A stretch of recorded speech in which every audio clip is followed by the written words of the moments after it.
Olá a todos e todas, sejam bem-vindos.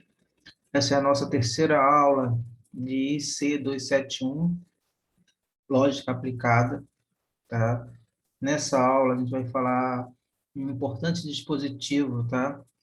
Que vai permitir verificar a validade lógica de uma proposição composta, a famosa tabela verdade, tá? Então, hoje é dedicado a falar um pouquinho sobre essa importante ferramenta que vamos utilizar durante muito tempo ao longo do nosso curso. Vamos usar muito ao longo de nosso curso. Então, vamos à nossa aula, tá? Então, vamos fazer uma apresentação aqui. Então, a aula de hoje é para falar da chamada tabela verdade, tá? Que é uma ferramenta, tá? Uma ferramenta de natureza matemática muito utilizada, tá? No campo do raciocínio lógico, tá? E ela tem seu objetivo verificar a validade lógica, tá? De uma proposição composta, argumento formado por duas ou mais proposições. Então, aqui, ó, vejamos aqui, ó. Então, vamos considerar aqui a tabela verdade seja P uma proposição simples. Então, pelo princípio do terceiro excluído, temos que P é verdadeira ou falsa. Tá? Então, aqui a gente tem dois caminhos. Aqui, ó, temos duas vertentes. Vamos ver aqui. Vamos ver? Opa, aqui. Então, aqui a proposição P. Deixa eu anotar aqui, vamos escrever aqui. Azul. Ela pode assumir o valor, ela pode ser verdadeira ou falsa, tá? Então, aqui, pelo princípio do terceiro excluído, ela não tem uma terceira possibilidade, tá? Bom, agora a pergunta que a gente quer tentar resolver é o seguinte: como associar esses valores lógicos a proposições compostas obtidas com o uso dos conectivos, tá? Bom, parte da resposta disso vai estar no seguinte princípio, tá? A resposta disso vai estar no seguinte princípio. Onde vai estar? Que esse princípio vai dizer o seguinte: o valor lógico de qualquer proposição composta depende unicamente dos valores lógicos das proposições componentes, tá? Ficando por eles univocamente determinado. Tá? Então, esse aqui é a chave nesse processo de você verificar o que? A validade lógica de uma determinada proposição. Tá? Uma proposição composta com duas ou mais proposições simples, né? Então, com dois ou mais átomos, por assim dizer, né? Então, esse dispositivo ele assume um papel muito importante dentro da lógica, tá? Então, vejamos aqui. Tá? Então, a próxima. Admitindo esse princípio, para aplicá-lo na prática, a determinação do valor lógico de uma proposição composta dada, recorre quase sempre a um dispositivo chamado a tabela verdade, tá? Então, aqui, ó, vamos ver, a negação, tá aqui, vejamos, ó, negação, não P, ó, coloquei aqui, o valor lógico de não P é falso se somente se o valor lógico de P é verdadeiro. Então, isso aqui é C, esse duplo S aqui é uma abreviação de se somente C, tá? Então, vejamos, ó, aqui.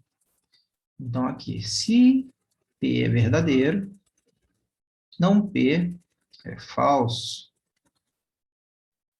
Se P é falso, não P tem que ser verdadeiro. Então, nessa situação aqui, se repara o seguinte, todo aquele parágrafo que a gente definiu o não P, não é? O valor lógico de não P, que a gente definiu o conectivo, a negação, a tabela de verdade resume todas essas informações. Tá? Então, ó, vejamos aqui. Então, ó, continuando aqui, ó, a conjunção. Então, ó, o valor lógico de P e Q é verdade, se somente se ambos forem verdade. Então, vejamos aqui. Então, como é que a gente vai colocar as informações do conectivo E, da conjunção? Então, aqui, ó, vejamos, ó. Então, aqui a gente vai colocar verdadeiro, verdadeiro, falso, falso, verdadeiro, falso, verdadeiro, falso, tá? Então, aqui ela vai ser verdade unicamente quando ambos forem verdadeiros, sendo falso nos demais casos. Então, aqui a gente tem, ó, revisitando a definição, a tabela verdade, ela resume, né, toda aquela definição, tá? Através desse dispositivo aqui. Tudo bem? Então, vamos lá. Depois temos a disjunção, que é o ou, P ou que. P ou que é falso. Se e somente se P é igual a... O valor lógico de P é igual ao valor lógico de Q. Tá? Então, de novo, a fala ficou estranha, né? O valor lógico de P ou Q é falso, se e somente se ambos valores lógicos de P e Q forem falsos. Então, só vai ser falso somente no caso em que ambos forem falsos. Então, aqui, ó. Então, vejamos, ó. Verdadeiro, né? Verdadeiro, falso, falso, verdadeiro, falso, verdadeiro, falso, tá? Então, aqui vai ser o quê? Verdadeiro, verdadeiro, verdadeiro. E só vai ser falso apenas nesse caso aqui, quando ambos forem falsos. Ok? Tá? Continuando aqui, ó, temos a disjunção exclusiva, né? O valor lógico de ou P ou Q, se e somente se, o valor lógico de P é igual ao valor lógico de não Q, verdadeiro. O verdadeiro, ou não, o valor lógico de não P é igual ao valor lógico de Q for verdadeiro. Isso quer dizer o quê? Ó? Basicamente é assim. Resumindo as informações da tabela verdade, ó, vamos colocar aqui, ó, verdadeiro, verdadeiro, falso, falso. Verdadeiro, falso, verdadeiro, falso. Então, aqui, ó, isso é a situação. Se um é verdadeiro, o outro é falso. É isso que essa definição está dizendo para a gente. Então, aqui, nessa situação, é falso. Não pode ser ambos, tá? Essa é verdadeiro, essa é verdadeiro, essa é falso. Tá? Então, a gente tem aqui o dispositivo da tabela verdade para a situação do ou exclusivo, né? Da disjunção exclusiva. Ou P ou Q, tá? Li dessa forma, ou P ou Q, mas não ambos, tá? Continuando aqui, avançando, tá? Lembra agora o condicional. Lembra do condicional? Então, o valor lógico de P implica que ou da denominação é o valor lógico de CP, então Q é igual a vai ser falso somente se P for verdadeiro e Q for falso. Tá? Então, a gente tem aqui, ó, vamos colocar aqui, repare que a maneira que eu estou escrevendo as duas primeiras colunas da tabela verdade, né? Quero chamar a atenção a isso. Tá, ó, tá vendo? Na verdade, a gente separa em grupamentos, né? Então, quantas linhas vai ter a tabela verdade? Bom, isso vai depender da quantidade de proposições que você esteja trabalhando. Se são duas proposições, então vai ficar 4 linhas na tabela verdade. Vou falar mais à frente, falar mais um pouco desse caráter. E aqui tem uma maneira, né, de a gente expressar essas combinações de verdadeiro e falso, tá? Tá vendo? A primeira coluna e a segunda coluna. Vou chamar essa atenção mais à frente, tá bom? Então, vai ser falso, porque isso aí, essa definição acima está dizendo que o condicional vai ser falso apenas quando a premissa P for verdadeiro e Q for falso. Então, só vai ser nessa segunda linha. O restante, em todas as situações aqui, ó, repare que contempla até a possibilidade de ambas as proposições P e Q serem falsas. E quando você colocar, unir essas proposições com o condicional, se P, então Q, o resultado é um condicional verdadeiro, tá? Então, ó, atenção nessas considerações, tá bom? Temos o bicondicional que tem essa forma aqui, né? Então, aqui, ó, vai ser o quê? Ou ambos são verdadeiros, então, bicondicional vai ser verdadeiro, ou se ambos forem verdadeiros, ou se ambos forem falsos, tá? Então, aqui, ó, então, aqui nessa situação, verdadeiro, verdadeiro, falso, falso, verdadeiro, falso, verdadeiro, falso, tá? Tudo bem? Aqui, ó. E aqui a gente tem aqui, ó, a tabela verdade do bicondicional. Vai ser como? Vai ser verdadeiro apenas se ambos forem verdadeiros ou ambos forem falsos, sendo falso nos demais casos, tá? Tranquilo isso, pessoal? Então, observem isso com atenção, tá? Estamos aqui, ó, tá? Tudo bem? Então, aqui, então, a gente viu o dispositivo da tabela verdade, tá? Para os operadores lógicos, para os conectivos, tá? Mas a gente pode utilizar isso para para outras proposições compostas, tá? Através do princípio. Porque o valor lógico de uma proposição composta, a gente viu que vai ser determinado por quem? Pelo valor lógico das proposições componentes. Então, aqui, ó, um exemplo aqui, ó.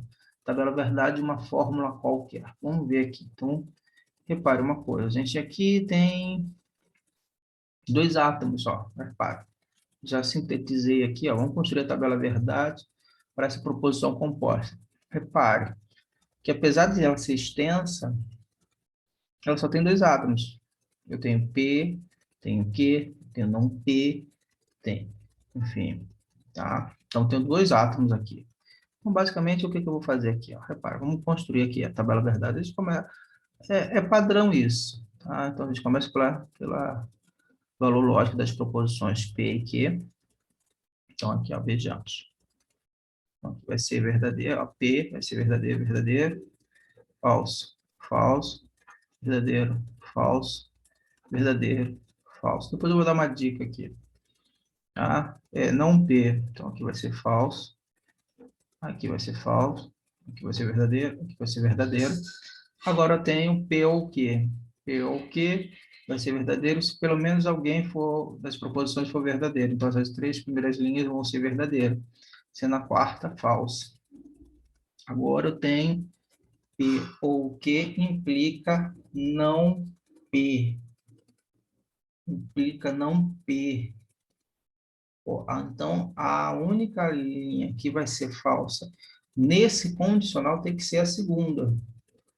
Então, aqui vai ser falsa, sendo o restante tudo verdadeiro. Agora eu tenho Q e P. Q e P, o que vai acontecer? Vamos ver.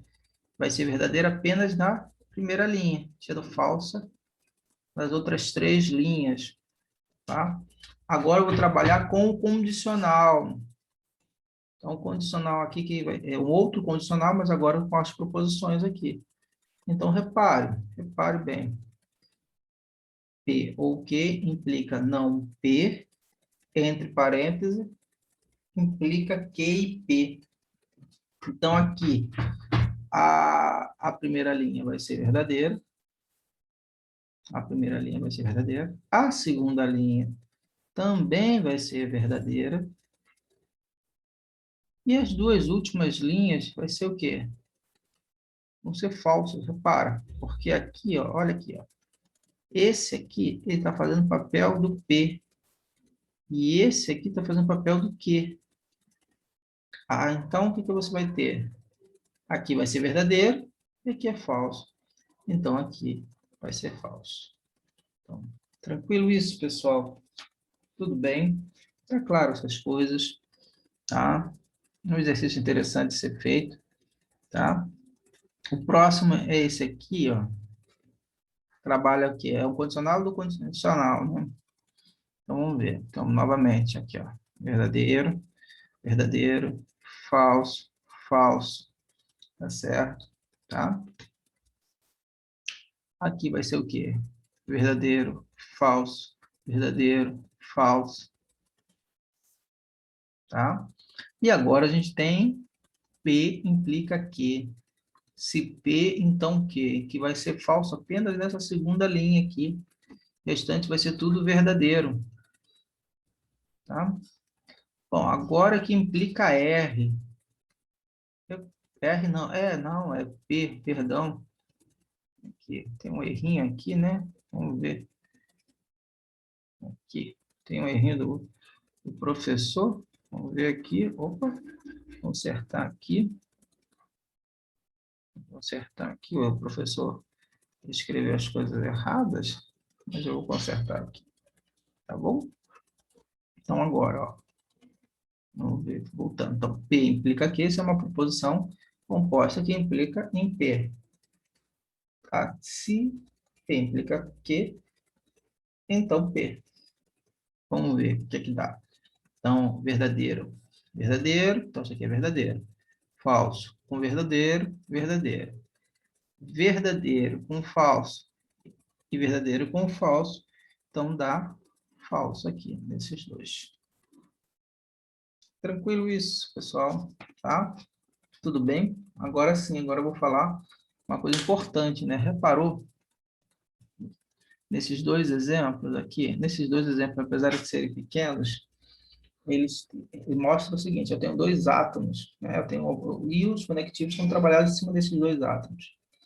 Então, você, toda vez que você tiver essa situação de dois átomos, você vai perceber que a sua tabela verdade vai ter 4 linhas. Mas o fato é que essas 4 linhas vêm da seguinte informação que eu vou passar agora para vocês. O número, então, seja N a quantidade de proposições componentes de uma determinada proposição composta. A quantidade de linhas da tabela verdade vai ser 2 elevado a N. Então, se você tem 2 proposições, você vai ter 4 linhas. Se você tem 3 proposições, a sua tabela verdade vai ter 8 linhas. Se você tem 4 proposições, a sua tabela verdade vai ter 16 linhas. Tá? Então, é nesse aspecto aqui que ele vai passar essa informação que vocês precisam ter. Tá bom? Tranquilo? Claro que a gente vai ter poucos exercícios que vão ter 3, 4 proposições, tá? Por causa da dificuldade, você tendo que usar o dispositivo da tabela verdade. Tá bom? Então, vejamos, continuando aqui. Então, ó, vamos lá? Opa, tá aqui. O número de linhas e uma tabela verdade. Cada proposição simples P tem 2 valores lógicos, verdadeiro e falso, que se excluem. Então, para N proposições, há tantas possibilidades quanto são os arranjos de repetição de 2 verdadeiro e falso elementos. Verdadeiro e falso, de 2 elementos. N a N. Isto é, então a gente tem aqui tá? essa situação aqui. Tudo bem? Tá? Então, o número de linhas da tabela verdade vai ser o quê? 2 elevado a n, onde n é a quantidade de proposições, tá? Componentes de uma determinada proposição composta. Então, por exemplo, para 2 proposições, você vai ter o quê? 2 ao quadrado igual a 4, 4 linhas. Para 3, 8. Tudo bem? Bom, mas se você observou os exemplos que eu tinha feito anteriormente, você vai reparar essa maneira de expressar. A dica que eu dou, e a dica que a gente vai construir na sequência, é exatamente isso. Então, você vai pegar esse número de linhas e a primeira coluna. Então, você vai dividir, vai ser um número par, porque é 2 elevado a n. Então, sempre vai ser a quantidade de linhas, vai ser sempre um número par. Tá? Então, você vai pegar esse número e vai dividir por 2. Então, você vai ter 2 grupos. Então, aqui, ó, tá vendo? Aqui eu separei em 2 grupos, ó, tá vendo? 4 dividido por 2, então vai ser 2 verdadeiros e 2 falsos. tá? Seguindo esse encadeamento. Se fosse 8 linhas, então, ou 3 proposições, você faria o quê? Você dividiria por 2, então a primeira coluna seria 4 verdadeiros e 4 falsos. Depois você vai pegar e dividir esse agrupamento, esse 4, por 2, vai dar 2. Então, vão ser agrupamentos de 2 a 2. Então, vai ser o quê? 2 verdadeiros, 2 falsos. 2 verdadeiros, 2 falsos. E no terceiro, na terceira, que corresponde ao valor lógico da terceira, da proposição, da terceira proposição componente, seria o quê? Alternado. 2 dividido por 2, 1. Então, verdadeiro, falso, verdadeiro, falso, verdadeiro, falso. É esse aspecto que a gente vai trabalhar agora. Tá? Então, uma regra prática. Para a construção prática da tabela, no caso de uma fórmula de n elementos, o número de linhas é par. Então, o que a gente vai fazer? Toma-se P1, divide. Divide por 2. As linhas seguidas serão o quê? 2n menos 1, restante. Ó, as linhas seguintes, ó, 2n menos 1 por V e 2n menos 1 por V. Se o n fosse 3, seria o quê? 4. Aquilo que eu acabei de falar. São 4 linhas seguintes verdadeiro, 4 falso. Para P2, você vai pegar esse número e vai dividir por 2 de novo. Vai ficar 2 elevado a n menos 2 linhas seguidas de V. Então, 4 dividido por 2, 2. É nesse aspecto que eu estou falando. Tá? Para P3. Aí você vai seguindo. Na última coluna, que corresponde à última proposição componente da proposição composta, o que você vai ter vai ser justamente o quê? A alternância, verdadeiro e falso, verdadeiro e falso, verdadeiro e falso. Tudo bem? Tranquilo isso, pessoal? Então, ó, exemplos para aqui, ó, para n igual a 2, ó, verdadeiro e verdadeiro, você pega 4 divide por 2. Então, você vai ter 2 verdadeiros na primeira coluna e 2 falsos. Seguindo essa ordem, 2 verdadeiros e 2 falsos. Depois, na segunda coluna, verdadeiro e falso, porque 2 dividido por 2 é 1, então vai ter alternância. Para n igual a 3, o que você vai ter? Você vai ter, ó, 8 linhas na sua tabela verdade. Então, 8 linhas na tabela verdade, 8 dividido por 2, 4. Então, 4 verdadeiro e 4 falso. Depois você vai dividir por 2 novamente. Então, você vai ter o quê? 4 dividido por 2, 2. Então, você vai ter 2 verdadeiros e 2 falsos. E seguindo esse encadeamento. Depois, 2 dividido por 2, 1. Chegamos à alternância. Verdadeiro e falso, verdadeiro e falso, verdadeiro e falso. Então, é assim que a gente vai proceder na construção, sempre que a gente for construir a tabela verdade. Tá bom, pessoal? Então, muito obrigado, tá? Com isso, a gente encerra essa terceira aula, tá? Deixa eu fechar aqui essa apresentação, tá? E vamos continuar na próxima aula. Tá bom, pessoal? Utilizando mais, a gente vai utilizar, não se esgota o dispositivo da tabela verdade agora. A gente vai ver mais coisas, tá? Na próxima aula, tá? E usando esse importante dispositivo. Então, pessoal, até a próxima. Muito obrigado. Tchau, tchau.